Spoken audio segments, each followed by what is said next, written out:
Саламатсыңар, урматтуу агайын туугандар. Здравствуйте, дорогие товарищи, друзья и граждане города Бишкек. Азимбек иним өткөн парламенттин иши жөнүндө толук маалымат берди. Мен ал жөнүндө токтобой эле коеюн, баары түшүнүктүү болсо керек. Кыргыздар бекер айтпайт экен. Айтылган сөз атылган окту. Эмне үчүн биздин бир гана плакатыбыз болсо, ошону алдырды. Чындыгында биз бүгүн СДПКнын ана оппонентибиз, анан башка эч ким жок. Оксаңар, сиз бизге үлгү болуңуз, абириңизди сатпай дейт. Алар үлгү боло алабы Азимбектин сөздөн кийин? Батукаевди чыгарса, Кумторду элге ала албаса, улутташтырылган объекттердин бардыгын өздөрүнүн жакындары алып алса, аяктап үлгү. Ана ок болду ушу сөз. Көпчүлүгүнө бүгүн бийликте отургандарга, өзгөчө СДПК партиянын өзүнө жана анын жетекчисине. Ошон үчүн буйрук бердиришти, алгылагын деп. Şu sözdөн korkup, бүт албасаңар силер чыгарабыз деп чечим чыгарышты. Мына булардын абийиринин жоктугун, булардын үлгү эмес, сасып кеткендигин. Экинчи мисал. Кече биз Ошто чоң жыйын өткөрдүк. Анан 21 күнү менин колум менен билдирүү жөнөткөн, ошол Централ борбордук аянтта биз эл менен жолугушабыз деп. Ушуну жолуктурбаш үчүн эмне кылышты? Атайын өкмөт көчмө жыйын өткөргөнгө бүт министрлерин көтөрүп апарышып, ошол саатта, ошол күнү ошол имараттын маңдайында, площадьтын маңдайында. Эртең менен тосуп коюшту бүт бардыгын. Мага айтышат, Исмаил аке, бүт жаап, 2 квартал тосуп коюптур, бир киши үзөтө албай атат деп. Атайын эл менен жолуктурбаш үчүн, атайын өкмөттүн жыйын өткөрүп, Сариев канчалаган Кыргызстандын элинин акчасын коротуп, самолетке апарып ошол жерде өткөрдү. 99% министрликтер Бишкекте турат. Ушул жерде өткөрсө болот беле? Акча каражат кетпейт эле. Мэрия да барды, кече мэр менен кошо келди. Мен Ошту көрдүм, андай мындай дейт. Жакшы болуптуңар деди. Акча ошо жүрө бергиле. Анан кийин барып, мен атайын кирдим. Кабинетке жана Сооронбай Жээнбековдун кабинетте катуу сөгүнүп кирсем, ыргып чыгышты. Эмне болуп кетти? Эмне жаап койдуңар? Билдирүү болсо, уруксат берилсе. Ака мен билбейм, мэр билет. Сариевке, Сариевинин экөөбүз эмнеге революция жасадык эле, үчөөбүз. Ушул азыркы жасап аткан мэр 13 майда 2010 жылы сен Сооронбай иним көчкө тең айдап чыкпады беле? Акаев Бакиевдин, Мыйзанын Бакиевдин бийлигин орнотурабыз деп. Сени кууп чыкпады беле ушу мэр? Анан келип туруп мен ону кууп чыгып, сен отургузбадың беле? Ушуну унуттуңбу? Эмне үчүн жасадык эле революцияны? Ушундай басым болсун деппи? Ушундай элдин укугун тебелесин деппи? Десем, Сариев айласы кеткенден, мен айттым, чыкыргы мэриң азыр. Чыкырды эле, сөгүп катуураак айткандан кийин баарын аштырдык. Эмнеден коркушат? Акыйкаттыкты, адилеттүүлүктү, чындыкты угуштан коркуп калыптыр. Бирок биздики өттү, өткөндө дагы абдан жакшы өттү. Эл абдан укмуш көп келди. Мына сөздөн корккону себеп дегенде ошо ачуу чындык чыгат. Алар үлгү боло албайт. Алардын абийири жок. Үчүнчү мисал. 21-нде биз кыдырып Аксу районуна бардык, Кербенге. Кетип атсак маалымат айтат, беришти. бүт дейт президент келет экен деп Аксу районунун кыштакта келдерин автобуска маршруткага салып алышып кербенге стадионго чогултуп атышты. Биз койгон саатка, биз жолугушуп турган убакта. Бирок баргандан кийин, күткөндөн кийин барганы болгону Асылбек Жээнбеков менен Чыныбай мырза барыптыр. Эл сөгүнүп кетсе аларга анан кой жөнүнө койгулачы деп анча мынча сурап куюп берген экен. Бизди көргөндө келип кузакчылап, "Ой, Исмаил Сакыновичтер келиптир, кандай биз эмне болдуңар?" Десе, бийликтин партиясы куюп берди дешип койду. Бирок кидала баары кылабыз аларды деп. Көрдүңөрбү элдин жүрөгүндөгү сөздөрдү? Ошентип ошол күнү мектепти жаптырышты, мекемелерди жаптырышты, мамлекеттик органдар иштебей калды. Бирок акча төлөйт да. Мына булардын жасаган кылмыштары.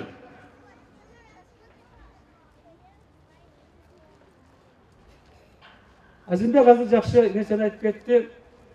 Кээ бир партиялардын арасында жүрүшөт, асартив болушуп. Кыргыз газды $1 сатканда биз бир топ депутаттар каршы чыгып элге кайрылуу жөнөттүк элек. Туура эмес болуп калды. Себеп түтөктөрдүн баардыгы ошолорго кетти. Эми Кошкаратадан Бишкекке же Ошко биз газ апарсак, ошо түтөктөрүнөн төлөйбүз. Ошо $49 миллион карыз алып келгендердин баардыгын жазага тартайлы, сурайлы. Ошолордун бири Чудинов мырза. Север Электро, Восток Электрокто Максимге өткөрүп берген Чудинов мырза жүрөт. Бүгүн карасам, илип коюптур. Профессионалы не дейт? Турат на Бишкекте дагы. Аны эл кантип добуш берет? Кыргыз жерин бергенде жүрөт. Үзөң кугушту, Каркыраны өзүнүн жерин бергендерге кантип добуш берет биздин эл? Кыргыздар душманына кызын берген, айласыздан. Душманына тулпарын берген. Бирок жерин бер дегенде согушка барып туруп жерин сактап калган. Таяк менен, найза менен, кылыч менен. Бүгүн бизде куралдуу күчтөр турганда берип атпайлыкпы бекер? Эмне үчүн? Бир гана ошо бийлик үчүн отурган 2 жылдык, 1 жылдык, 6 айлык. Мындай адамдар элдин кызышын ойнойбу? Дагы азыркы СДПКнын кетип аткан арасын карасаң, мен билбейм, элдин бетин кантип карашат. Бир мисал. Мына Сыгатада Сынташ деген айыл бар. Билесиңерби? Ошо Сынташка барып калсак, аким ошо жерден экен, губернатор ошо жерден экен. Сурасак эми аким, губернатор сурап атат, уят, намыс, ушу мен үчүн добушту берип койгула деп. Мектепке кирсек, маңдайда илинип турат. Мусаев Чолпонбек деген жигит. Апрелдин баатыры мына жерде билесиңер таран кылган, машина менен таран кылган жигит. Ошентип эл үчүн, келечек үчүн, жаңы бийлик үчүн, жаңы система үчүн өлгөн. Ана мен айттым, айнанайын. Мейлі жердешіңерді қолдайды екенсіңер. Бирок бул жигиттин арбагы эмне дейт? Себеп дегенде СДПнын 47 номер менен ушул жерде аттырып аткандан бири алы карашып отурган, буйрук берип, штабтын жетөөнүн бири болуп. Кантип уялбайсыңар? Силерди атып, ушул жерде буйрук берип тургандарды СДПга киргизип алып, бул силер үчүн күрөшпөдү беле? Силердин жердешиңер үчүн күрөшпөдү беле? Азыркы Атамбаевди президент кантип күрөшпөдү беле? Арбагы эмне болот? Десек, жаштардын духу чыгып болду дейт Исмаил Сакынович. Биз аларды не только кидала жасайбыз, өзүбүз билебиз деп калышты. Мына саясат, анан кантип айырдуу болот? Кантип үлгү болот? Өздөрүн кууп чыгып келаткандарга бүгүн иши түшүп, ошолорго түткү берип атат. Ошо Бишкектин мэри катары. Аны саз келгенси эл чогулуп атканда, ал жерден жанакы милициянын начальниги шаарды. Келип аткандарды айдап атыптыр. Мага жүгүрүп келишти, мына айдап атат полковник деп. Ошо полковник элдин эсебинен аялын, баласын, атасын өзүн багат. Ийми бекер.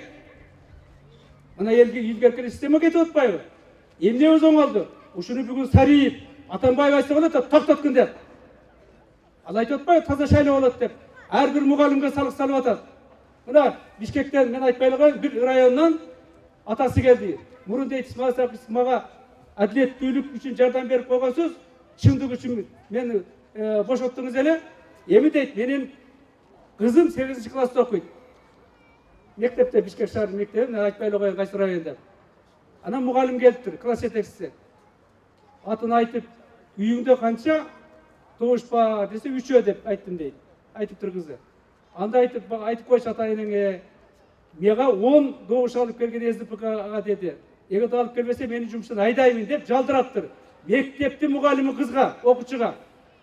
Булакаевдин заманында, Бакиевдин заманында болгон эмес. Кече мен келип атканда мэрге ана мэр отуруп жакшы рахмат келиптир. Айтсам, жок андай эмес дейт. Анда билиш керек да. Бүт директорлор, мугалимдерге ушул жердекилер билбейсиңерби? Тапшырма беришкем. Мынанчадан аласың, алып келесиң, СДПКга добуш бересиң деп. Анан кантип биз үлгү болобуз? Кантип абийирдүү болобуз? Ошон үчүн бир плакатты азаттыкты алдырышты. Мына эми утабыз 55% алабыз деп келатат. Айнанай жок дегенде анттарды унутуп калдыңарбы? 10-жылы балдардын арбактарын унуттукпу? Ошондо эмне деп айтты келе? Сөзүбүздү жок дегенде эски архивден карап койбойлукпу? Уят, аткарайын, мен жетекчимин, элдин эсебинен жашаймын, кароочум бар, ысык суга жуунамын, коштоочум бар, охрана бар деп. Андай жок. Эми жыйынтыгында мен көп сүйлөбөйүн, урматтуу агайын туугандар. Биздин партиянын эң негизги программасынын бири жарандарыбызды эркиндикке чыгарыш. Söz erkindigin, milisiyanın erkindigine, prokurordun, sottun, tildin, dindin, mırzamdılıklarını atıp temirde tertipte alıp geliş, mırzamdın diktatörünü ornatış, aylık akıp pensiya postaveni götürüş, alış ilimine kılıp yazılgan bizde. Oblastарды joyabız, rayonlarda 19 kalıp gelebiz. Ayın hükümetlerde 60% kıskartabız.